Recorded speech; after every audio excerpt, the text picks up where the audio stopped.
Friends welcome to Amila சமையல். சமையல் பார்த்தீங்கன்னா சொரக்காயில் ஒரு அருமையான பொருள் ரெசிபி தான் ஃப்ரெண்ட்ஸ் பண்ண போகிறோம். இது பார்த்தீங்கன்னா சாதத்துக்கு சைட் டிஷ்ஷஸ் ரொம்ப அருமையாக இருக்கும். இந்த ரெசிபி எப்படி செய்யலாம் ஃப்ரெண்ட்ஸ் வீடியோவில் போய் பார்க்கலாம். வீடியோவில் பார்க்கணும் நம்ம சேனலுக்கு சப்ஸ்கிரைப் பண்ணலாம், சப்ஸ்கிரைப் பண்ணிங்க. வீடியோ ஸ்கிப் பண்ணலாம். கடாய் சூடாகவே இல்லை 2 டீஸ்பூன் அளவு நம்ம எண்ணெய் விட்டுக்கலாம். எண்ணெய் சூடாகவே இதில் பார்த்தீங்கன்னா கடுகு, உளுந்தம்பருப்பு,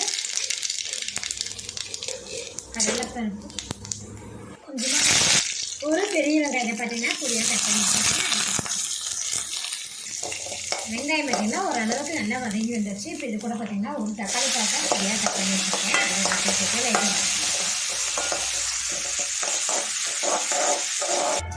பழங்க நல்லா வதங்கி வரும்போது இது கூட பார்த்தீங்கன்னா 2 பச்சை மிளகா பொடியாக நறுக்கி வச்சுருக்கேன். அதையும் நான் சேர்த்துட்டு வதக்கி வச்சுக்கலாம்.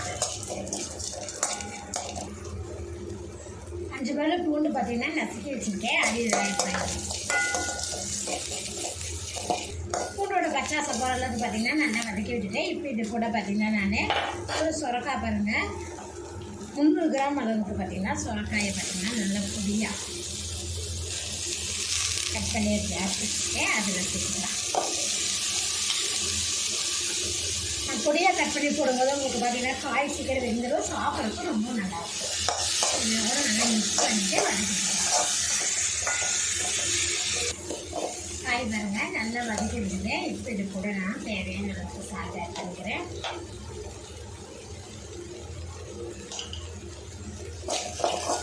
சால்ட்டை சேர்த்துட்டு நல்லா மிக்ஸ் பண்ணிவிட்டு லைட்டாக பார்த்தீங்கன்னா தண்ணி லைட்டாக துவைச்சி விட்டுக்கலாம். துவைச்சி விட்டுட்டு இதை நல்லா மிக்ஸ் பண்ணி விட்டுட்டு லோ ஃப்ளேம்லேயே இது 10 நிமிஷம் நம்ம ஃப்ரை பண்ணிக்கலாம்.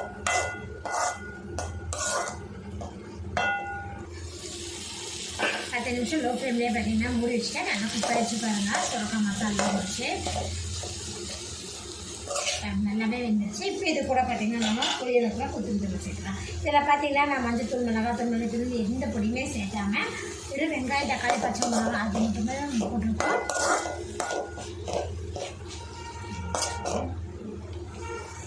ஸ்டவ் ஆஃப் பண்ணிடலாம். சொரக்காயில் பார்த்தீங்கன்னா அருமையான ஒரு பொரியல் ரெசிபி பண்ணிவிட்டு நீங்களும் இது கூட ட்ரை பண்ணி பாருங்கள். இந்த வீடியோ பிடிச்சா லைக் பண்ணுங்கள், மறக்காம நம்ம சேனல் சப்ஸ்கிரைப் பண்ணிக்கோங்க.